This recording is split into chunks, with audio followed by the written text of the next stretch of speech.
নমস্কার, লিজার window of অদৃশ লাহিড়ী চ্যানেলে আপনাদের সবাইকে স্বাগত জানাই। আজ 9th এপ্রিল 2024 সকাল 5:50 আর ভিডিওটা শুরু করছি একটা সুন্দর সূর্যোদয়ের দৃশ্য দিয়ে।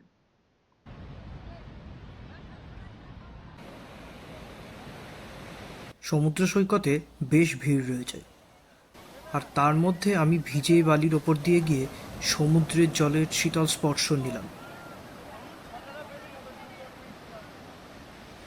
সমুদ্রের সৈকত কখনো নিস্তব্ধ হয় না, সর্বদাই সেখানে জলোচ্ছ্বাস ও হাওয়ার গর্জন। কিন্তু এই এত গর্জনের মধ্যেও কেমন যেন একটা শান্তি ও স্নিগ্ধতা আছে। আর সূর্যোদয়ের মুহূর্তে এই সমুদ্রের এই অপরূপ দৃশ্য, এই অনুভূতি যেন ভাষায় প্রকাশ করা যায় না।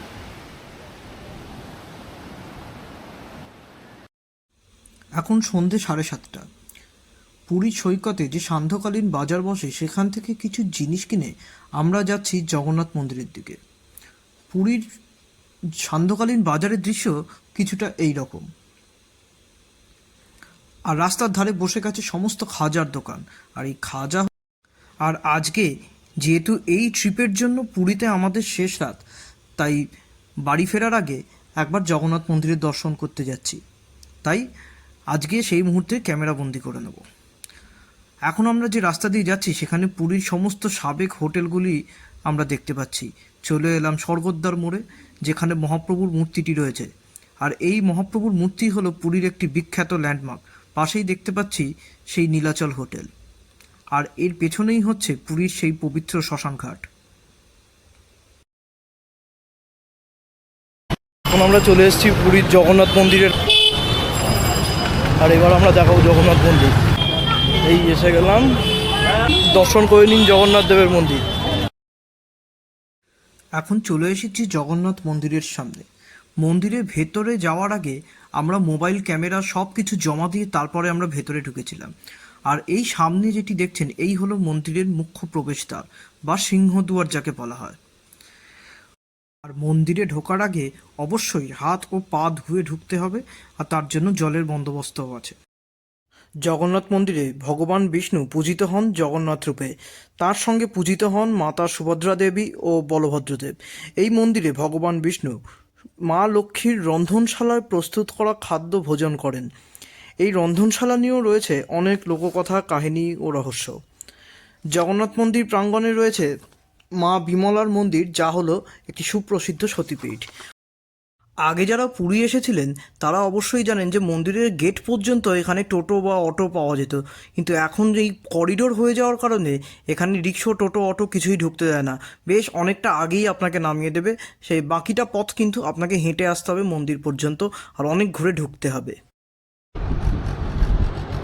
আজ 10ই এপ্রিল, 8:10 বাজে। এখন আমরা পুরীর সমুদ্রকে বিদায় জানিয়ে ফিরে যাচ্ছি শ্রীরামপুরের উদ্দেশ্যে। পথে অবশ্য যাব পঞ্চলিঙ্গেশ্বরে। এখন আমাদের গন্তব্য বালাসোরের পঞ্চলিঙ্গেশ্বর। পুরীর সমুদ্রের সঙ্গে আবার খুব শিগগিরই দেখা হবে। আবার আসবো এই রাস্তাতেই, এই পথেই।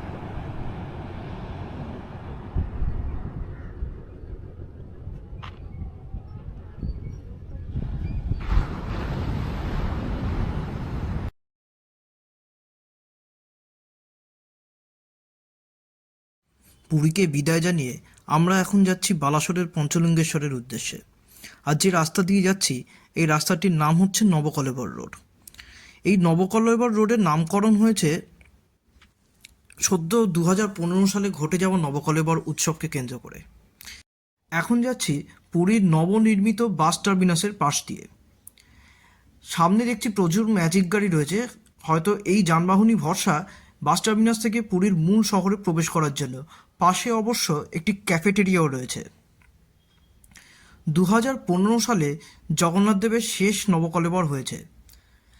নবকলেবর সাধারণত হয়ে থাকে যদি কোনো একটি আষাঢ় মাসে 2টি অমাবস্যা হয়, তখন জগন্নাথ দেবের নবকলেবর অনুষ্ঠান অনুষ্ঠিত হয়। এখন আমরা উঠে পড়েছি আবার NH-16-এ। রাস্তার অনেক ধারে পাশে দেখছি গাছের পরিচর্যা চলছে, তাই একদম রাইট মোস্ট লেনটা অনেক জায়গায় বন্ধ রয়েছে। আর NH-16 উঠে আবার সেই একই জিনিস আমরা ফলো করব, যেটা হচ্ছে 80 কিলোমিটারের ওপরে স্পিড তোলা যাবে না, না হলে কিন্তু ক্যামেরা ফাইন হবে। আর এবারে আমরা দেখানোর চেষ্টা করব আপনাদেরকে যে কিভাবে ক্যামেরা ফাইনে ক্যামেরাগুলো কোথায় ইনস্টল করা থাকে। এই সামনে দেখতে পাচ্ছেন একটা টাওয়ার লাগানো রয়েছে। গোটা রাস্তায় অনেক জায়গাতে আমি এইরকম টাওয়ার দেখেছি যার নিচেই ইনস্টল করা রয়েছে ক্যামেরা, আর যারা সর্বদা মনিটর করছে কোন গাড়ির স্পিড কত, স্পিড লিমিট ব্রেক করলেই আপনার কাছে চলে আসতে পারে মেসেজ, বা হয়তো সামনের কোনো স্টপে আপনাকে পুলিশ আটকাবে।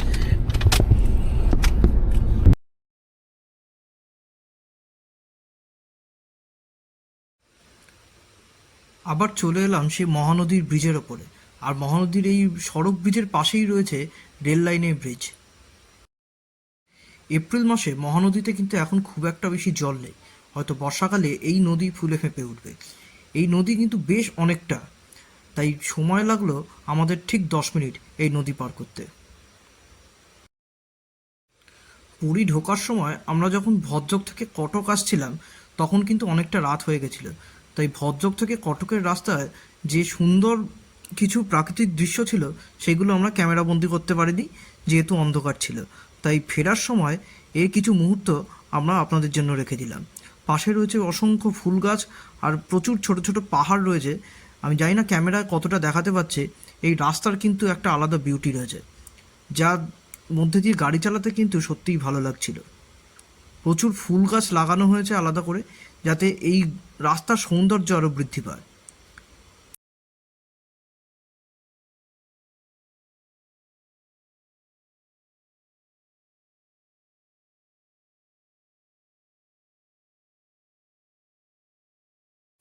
যেহেতু এইটা আমাদের ছিল প্রথম লং ড্রাইভ, তাই আমরা একদমই বেশি স্ট্রেস নিচ্ছি না। আমি আর আমার বাবা অল্টারনেটিভলি গাড়ি চালিয়েছিলাম, আর যেখানে যখন দরকার হয়েছে আমরা কিন্তু রাস্তায় রেস্ট নেওয়ার জন্য দাঁড়িয়েছি। আর দাঁড়াতাম বিশেষত পেট্রোল পাম্পে দাঁড়িয়ে আমরা চেক করে নিতাম আমাদের টায়ারের প্রেশার কেমন আছে, আর সেই সঙ্গে আমরা কিন্তু প্রেশারটাকে কমিয়ে নিতাম বা বাড়িয়ে নিতাম যেরকম দরকার হবে। এখন অবশ্য আমাদের আলোচ্য বিষয় হচ্ছে বালাসোর যাওয়ার পথে যে রথযাত্রার সময় আমরা কোনোদিন পুরীতে আসতে পারবো কিনা। অবশ্য রথযাত্রার সময় পুরীতে যা ভিড় হয়, তো ওই সময় তো হোটেলই পাওয়া যায় না। তাই যদি কোনোদিন সৌভাগ্য হয় রথযাত্রার সময় পুরীতে আসার, তাহলে অবশ্যই কিন্তু এই ভ্লগের মাধ্যমেই আপনাদের সামনে তুলে ধরবো তখনকার অভিজ্ঞতা। যদি জগন্নাথের ইচ্ছা হয় তাহলে আমরা অবশ্যই একদিন এই রথযাত্রা এই চ্যানেলেই আমি দেখাতে পারবো। কথা বলতে বলতে আমরা কিন্তু চলে এলাম পঞ্চলিঙ্গেশ্বরের প্রায় কাছাকাছি। NH-16 থেকে নেমে পড়ে আমরা এবার ভেতরে একটা গ্রামের রাস্তা নিয়েছি। আমরা যাচ্ছি এবার পঞ্চলিঙ্গেশ্বরের দিকে। রাস্তা এখানে কিন্তু বেশ ভাঙাচোরা। অবশ্য NH-16ও যে খুব একটা ভালো ছিল তা নয়, বালাসোর ঢোকার আগে থেকেই বেশ ডাইভারশন শুরু হয়ে গেছিলো। আর এই ডাইভারশনের ছবি তুলতে মানে আমার না সত্যিই খুব খারাপ লাগছিল, তাই আমি এখানে ইনক্লুড করলাম না। এত বাজে রাস্তা, আর তারপর যখন টোল ট্যাক্স নেয় সত্যি ভীষণ গায়ে লাগে যে এত খারাপ রাস্তা তাও এরা টোলটা ঠিক নিয়ে যাচ্ছেই, এটা খুব গায়ে লাগে। আগে রাস্তাটা কমপ্লিট হোক তারপর না, তা নয়, তার আগে টোল ট্যাক্স বসিয়ে দিয়েছে, টোল ট্যাক্স নিচ্ছে। এই এখানে যেমন রাস্তা ঠিকঠাক ছিল কিছুটা, কিন্তু তারপরে আবার খারাপ রাস্তা। কিন্তু রাস্তার সৌন্দর্য আছে একটা। হঠাৎ করেই আমরা দেখতে পেলাম সামনে পাহাড় আছে, এই আশেপাশে এই ছোট ছোট টিলাগুলোই হচ্ছে এই রাস্তার সৌন্দর্যের মূল কারণ। কিন্তু রাস্তা সত্যি খুব খারাপ। ক্যামেরার যেহেতু স্টেবিলাইজেশন খুব ভালো, তাই খুব একটা কাঁপুনি অনুভূত হবে না। এখন অবশ্য এই মুহূর্তে আমি গাড়ি চালাচ্ছি, তো গাড়ি চালানোর সময় আমি একটা জিনিস বলবো যে খুব খেয়াল রাখবেন কোথাও কোনো প্লট হোলস বা এরকম কিছু আছে কিনা, তাহলে কিন্তু গাড়ির খুব ক্ষতি হতে পারে। রাস্তা খুব খারাপ।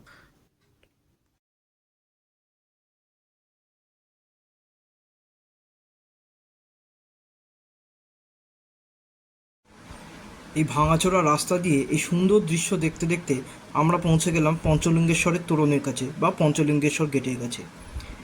এই গেটের তলা দিয়েই আমরা চলে যাব পঞ্চলিঙ্গেশ্বরের দিকে। এখানে বলে রাখি, আমাদের কিন্তু পঞ্চলিঙ্গেশ্বরে আগে থেকে কোনো হোটেল বুক করা ছিল না, তাই আমাদেরকে পথে অনেক জায়গাতেই দাঁড়াতে হয়েছিল যে কোথাও ভালো হোটেল পাওয়া যায় কিনা, ভালো রুম আছে কিনা, আর অবশ্য করে আমরা গাড়ি পার্ক করতে পারবো এরকম একটা জায়গা, কারণ রাস্তা খুবই সরু, রাস্তার ধারে গাড়ি দাঁড় করিয়ে রাখা সারা রাত ধরে খুবই সমস্যা। তা এই করতে গিয়ে আমাদের সময়ও প্রচুর চলে যাচ্ছিলো। কোনো জায়গায় হোটেলের যে রুমগুলো রয়েছে সেই রুমগুলো সার্ভিসিং চলছিল, তাই জন্য হোটেল ভাড়া দেওয়া হচ্ছে না। আবার কোনো জায়গায় হোটেল খোলা আছে কিন্তু কোনো কর্মচারীর দেখা নেই। তো এরকমই একটা জায়গায় দাঁড়িয়েছিলাম এই সুন্দর দৃশ্যটি ক্যাপচার করার জন্য।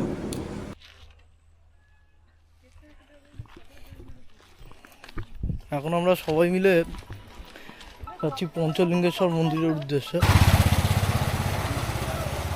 রাস্তা কিন্তু বেশ স্টিপ, এখানে বেশ উঁচু রাস্তা।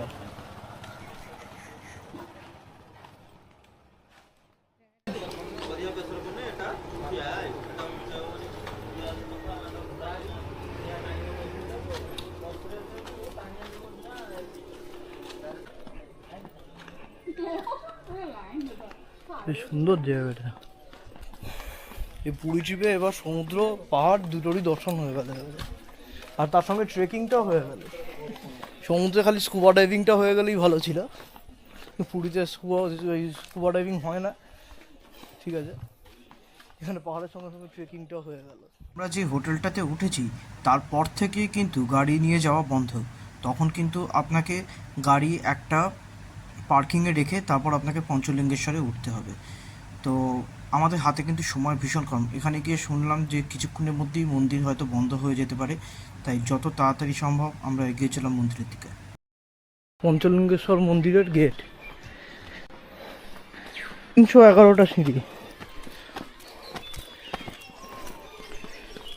ঠিক না, এখন চেন্নাই এক্সপ্রেসের একটা ডায়লগের কথা মনে পড়ে যাচ্ছে। এখানে শাহরুখ খান দীপিকাকে বলছে, where is the temple Meenamma? আমারও এখানে সেই একই প্রশ্ন, হোয়ার ইজ দ্য টেম্পল? অনেকটাই দূর। হ্যাঁ, কষ্ট করেই তো সিদ্ধি লাভ হয়, তাই ভোলে বাবার নাম মাথায় নিয়ে এগিয়ে চলছি পঞ্চলিঙ্গেশ্বরের উদ্দেশ্যে। এখনো পর্যন্ত সিঁড়ি বেশ ভালো, জানি না পরে হয়তো একটু সিঁড়ি উঁচু উঁচুও হতে পারে। পঞ্চলিঙ্গেশ্বরের মন্দিরে উঠতে আমার লেগেছিল ঠিক 15 মিনিট, আর আমার বাবা মার লেগেছিল প্রায় 20 মিনিটের কাছাকাছি। হাতে সময় ছিল ভীষণ কম, গিয়ে জানতে পারলাম আর মিনিট 10-এর মধ্যেই পঞ্চলিঙ্গেশ্বর মন্দির বন্ধ হয়ে যাবে। তার মধ্যে আমাদের নিচেও নেমে আসতে হবে, কারণ নিচের গেটটা ওরা বন্ধ করে দেবে।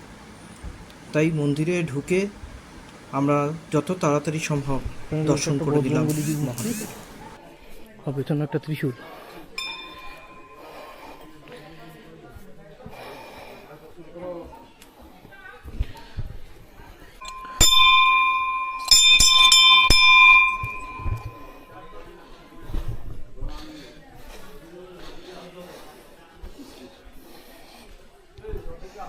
वेस्ट मंडल से मैडम ज़्यादा टूरिस्ट इधर ही आते हैं, बास में उधर। এতক্ষণে পঞ্চলিঙ্গেশ্বরের দর্শন সম্পূর্ণ করলাম। তো পূজা মণ্ডপের ভেতরে যেহেতু ছবি তোলা নিষিদ্ধ, সেই জন্য আমি ছবি তুলিনি ওখানে। তো এবার ব্যাপারটা বলছি এখানে কি আছে, তো যার জন্য এখানে এত ভক্ত সমাগম হয়। তো এখানে একটা শিলা রয়েছে, বড় একটা পাথরের শিলা রয়েছে, তার উপরে অনবরত পাহাড়ি একটি ঝর্ণার জল বয়ে চলেছে, অনেকটা বাটির মতো হয়ে রয়েছে সেখানটা। সেই তার মধ্যে জল পড়ে পড়ে ওখানে জল জমে গেছে, মানে খুবই ছোট একটি বাটির যেরকম জায়গা হয় সেই রকম। সেখানে 5টি শিবলিঙ্গ রয়েছে। ভক্তরা সেখানে সেই জলের মধ্যে হাত ডুবিয়ে 5খানা শিবলিঙ্গকে স্পর্শ করে মহাদেবকে প্রণাম জানায়। আর তার পাশেই রয়েছে একটি বেলগাছ, যা থেকে অনবরত বেলপাতা পড়ে চলেছে একদম মহাদেবের মাথায়। একদম মহাদেবের মাথাতেই বেলপাতাগুলো পড়ছে, আর ভক্তরা সেই বেলপাতাগুলো তুলে আনছে, মহাদেবের সেই বেলপাতা। এতটা পথ উঠে খুবই ক্লান্ত হয়ে গেছিলাম, কিন্তু মহাদেবের স্পর্শ পাওয়ার সঙ্গে সঙ্গে সব ক্লান্তি যেন দূর হয়ে গেল। প্রথমে ভাবছিলাম এতটা উপরে এলাম, এবার নামবো কী করে নিচে। যাক, এখন আর কোনো অসুবিধা নেই, নিয়ে পড়তে পারবো এবার।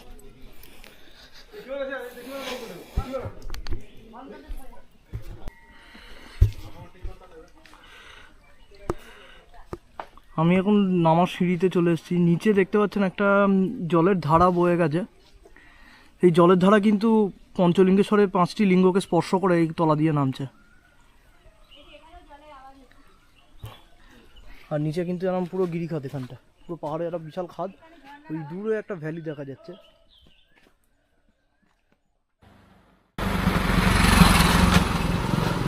গুরুশক্তি হোটেল অ্যান্ড রেস্টুরেন্ট। কালকে আমরা এই ঘরে ছিলাম, আর ঠিক এই বারান্দার যে দরজাটা খোলা আছে এই দরজাটাতেই আমরা ছিলাম। ভাড়া নিয়েছে 1800 টাকা। এই ঘরে আমরা ছিলাম। ওই এসি আছে, এখানে 4টে বেড আছে একসঙ্গে, আর বেশ বড় ঘর, বড় একটা করিডোরের মতো। সিনিক বিউটি অসাধারণ। পাশেই এখানে রয়েছে একটা মন্দির।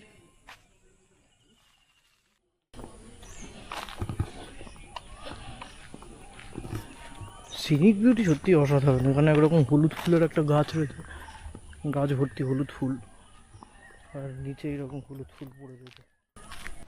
পঞ্চলিঙ্গেশ্বর থেকে নেমে আমি আর ভিডিও শ্যুট করতে পারিনি হোটেলের ভিতরে। শুধু এটুকুই বলে রাখবো যে আমাদের হোটেলে ভাড়া পড়েছিল 1600 টাকা। এর মধ্যে কিন্তু স্ন্যাক্স বা ডিনার বা পরের ব্রেকফাস্ট ইনক্লুডেড ছিল না, যদিও এই তিনটেই ছিল খুব ভালো কোয়ালিটি। এখন আমরা পঞ্চলিঙ্গেশ্বর থেকে বেরিয়ে আমরা চলে যাচ্ছি আবার NH-16-এর দিকে। আর এইখানে এবার পুরো পাহাড়টা দেখা যাচ্ছে। এই জায়গাটা একটু খালি জায়গা রয়েছে, এখান থেকে পুরো পাহাড়ের ভিউটা পাওয়া যাচ্ছে।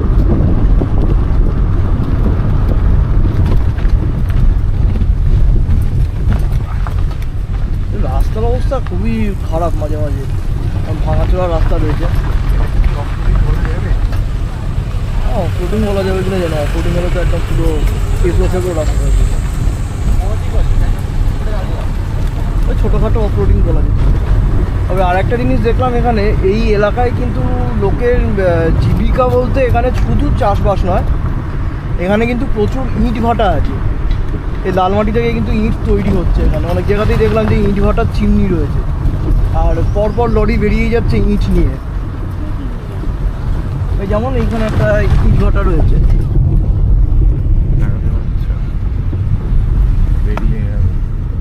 মানে এখানে একটা ইট ভাটা রয়েছে।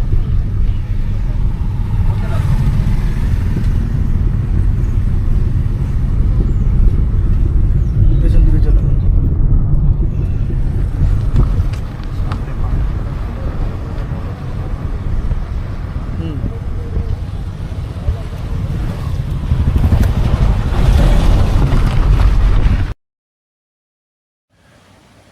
এই ভিডিওটা এবার এখানেই শেষ করছি।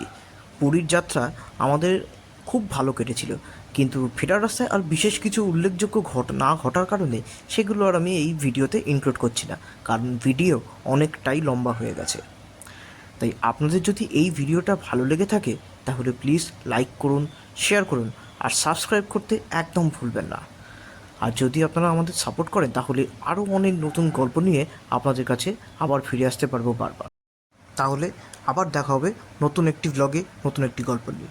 ধন্যবাদ।